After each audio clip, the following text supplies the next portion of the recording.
think you guys may find my approach is very different.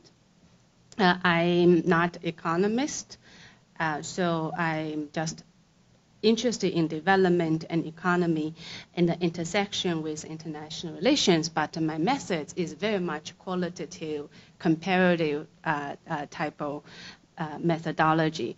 So this piece is very suitable for the theme.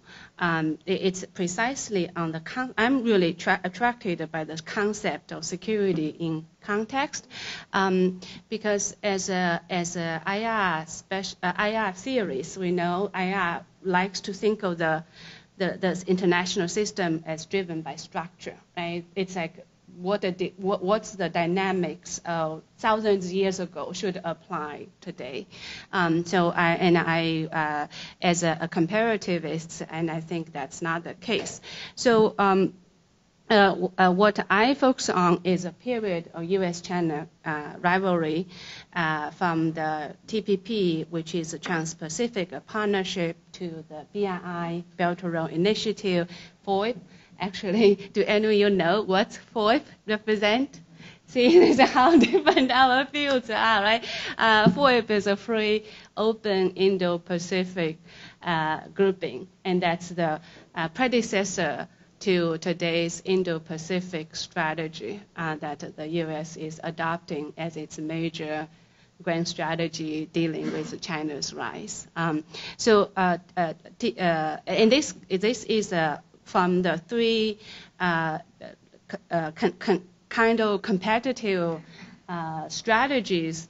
It covers 10 years, so 2010 to 2020, and the 10 years is very. So in retrospect, I think it perhaps represents this intermittent period. Before 2010, and then the world was more or less like hegemonic stability, right? U.S. has a predominant power, and then before the hegemonic stability, then we had two bipolar world. Although Ferret, you're wrong. Actually, in the 1990s, all the China's security establishment were proposing multipolarity and 多极化. Multipolarity was the proposition for the world in the 1990s. And now they don't talk about multipolarity anymore, but South to South now becomes a new vogue concept among China's security establishment. So I also feel like the coming decade, 2020s, and then perhaps 2030s, what I describe as this competition in context might be challenged. The foundation for this kind of more complicated great power competition has been weakened. So let's put it this way. So I'll run through relative quickly, and this piece is both theoretical and comparative process analysis, right? So I'm speaking to the very large literature, literally very large literature, looking at U.S.-China competition from 2010s onward, and in this literature. And they are generally, in the U.S., I think there are generally two sets of arguments. One is captured as this Thucydides trap framing, but of course it's a much bigger tradition of realism and neorealism. And then the second groups of literature talks about clash of civilization. So when they look at U.S.-China competition, the focus is really their competing norms, institutions, and ideas as well. And then the Chinese, interestingly, the Chinese has a very large security communities as well. They are very productive. And if you read Chinese, you are overwhelmed with how much they produce. But in any case, so they are more reactive. So their proposition or explanation or prediction for the U.S.-China competition is kind of divided piece. So they think the separated coexistence would apply. So this is a chart kind of to capture the different drivers identified by different theoretical approach, and then the policy actors. For example, I think Thucydides' trap really focuses on the military establishment, the strategic establishment, and the clash of civilizations focus on politicians and popular pressures. And so I also mentioned each kind of missed the new dynamics, like the domestic adaptation, third power, middle power, those elements that actually play into the last, or what I saw as a security in context dynamics. That is, for great powers, China, the United States were competing. They were competing in many different arenas, and the interests and the interactions are very different. In particular, you have very robust transnational policy networks in both countries as well as the third countries, Europeans, Europeans, Asian neighbors in particular. They have very strong interest maintaining stability. So that's kind of the overview of the theory, and I'll skip in the details on the Thucydides trap and clash of civilization and divided peace. And so if any of you might write anything related to this, and they have a long list of literature on how the Chinese strategists talk about U.S.-China competition, although nowadays all these strategies are kind of at a loss, how to talk about the U.S.-China competition in the next, in this decade and the next decade. So then coming to the empirical three cases, the Trans-Pacific Partnership, and this one I think you guys know, was proposed by the United States in 2011, and so the idea. The U.S. wanted to rally like-minded economies and formulate this regional trade group with very high labor, environment, and other types of standards, and so that they could shape the economic structure in Asia Pacific and kind of either contain or pressure China. China was not included. Right? So U.S. had a very successful TPP negotiation. So they got these very reluctant Asian members to join, Philippines, Malaysia, particularly Japan, joined the treaty. But when the U.S. trade negotiated, they finished the difficult job of getting the others to sign on, and they came back to Washington, and they didn't pass in the Congress. And when Trump came to power, this was abandoned. But now we still have the regional grouping here. It's called Comprehensive and Progressive TPP, now led by Japan, with all the members except the United States. And people for a while wondered why now when Biden came to power and was thinking about what should be the U.S. economic strategy in Asia to deal with China, and some of them, why don't we just join TPP? Join back to the CPTPP, but then now we know it's infeasible domestically, so they are proposing new framework, and I will end with that one today. So this chart is just a summary on how these different types of framework can explain the emergence, the processes of the three regional strategies, competitive strategies, and where they have missed. So I'll just run through the process quickly. Again, I'm a comparative, qualitative person.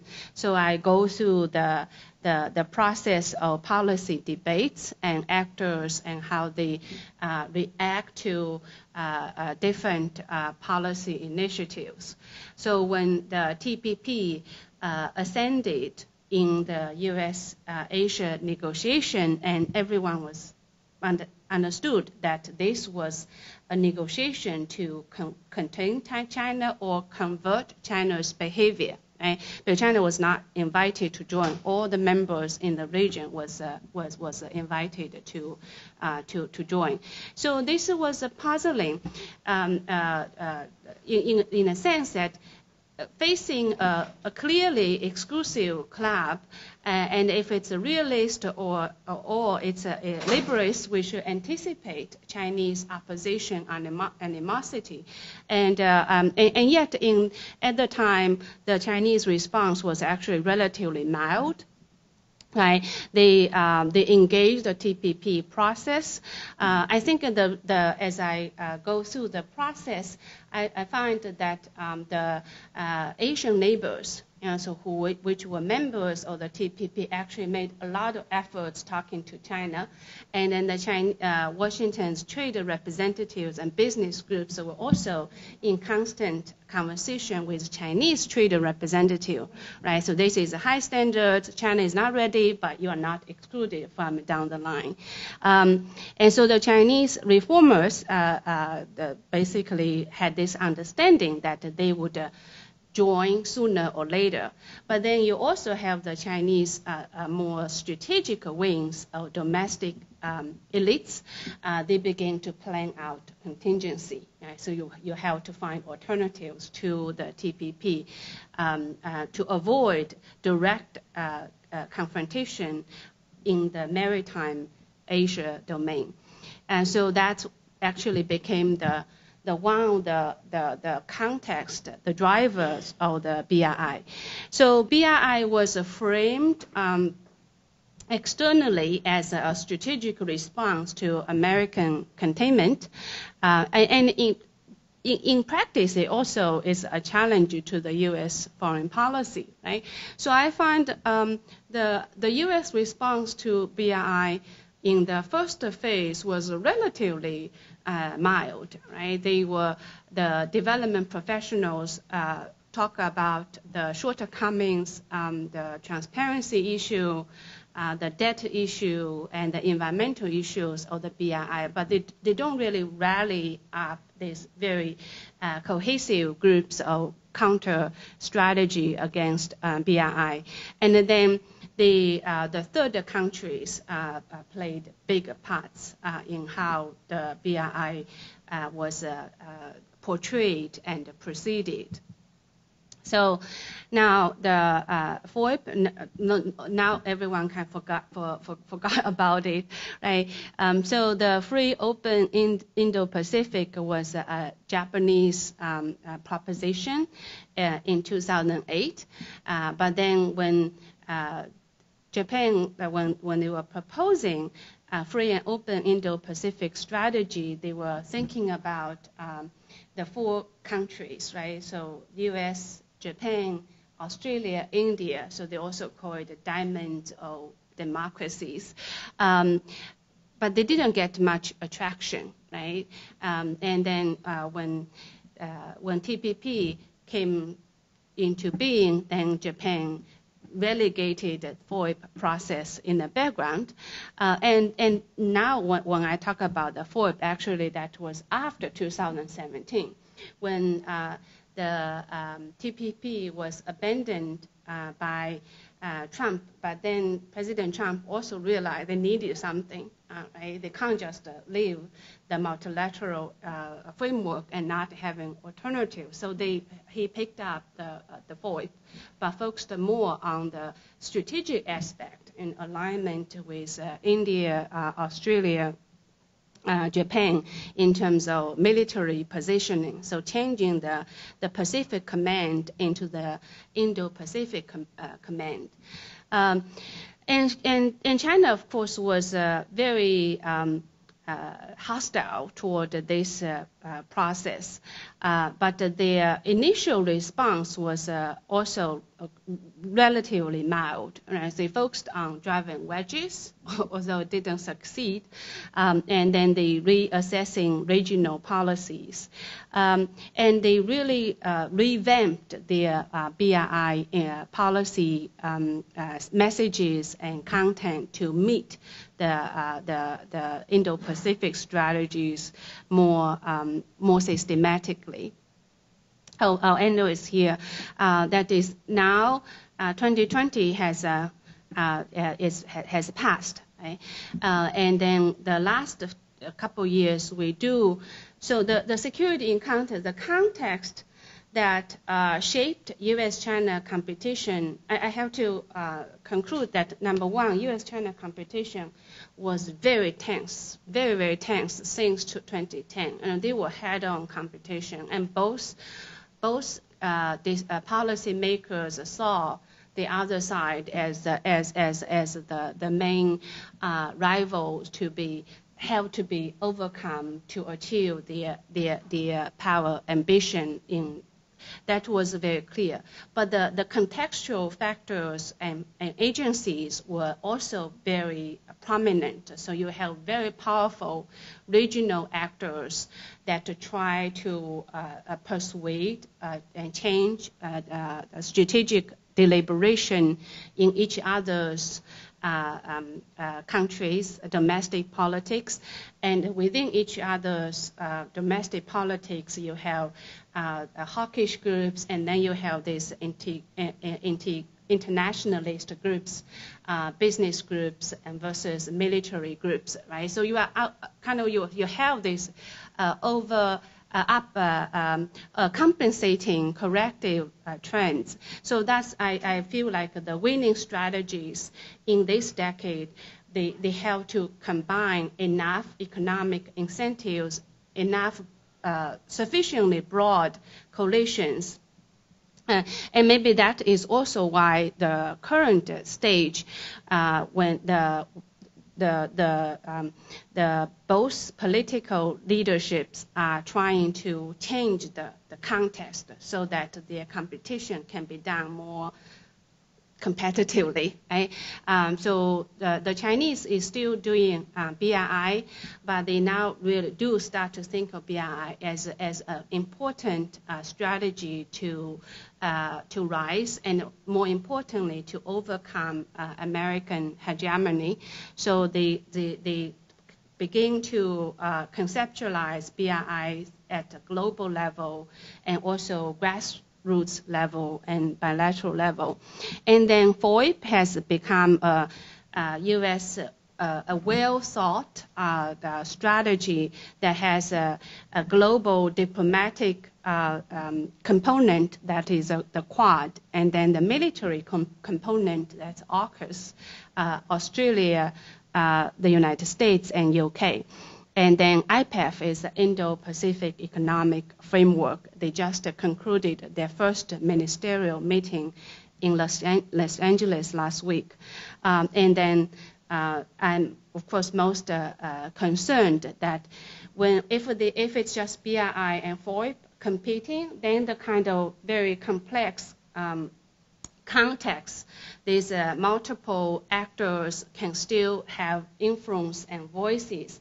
But the trend, it looks like the great power competition will be more focused on technology and Taiwan, and on those two areas, there's no third-party voices can have any say, and U.S.-China do have irreconcilable objectives and aims on technology in Taiwan. With these dark notes, I'll end.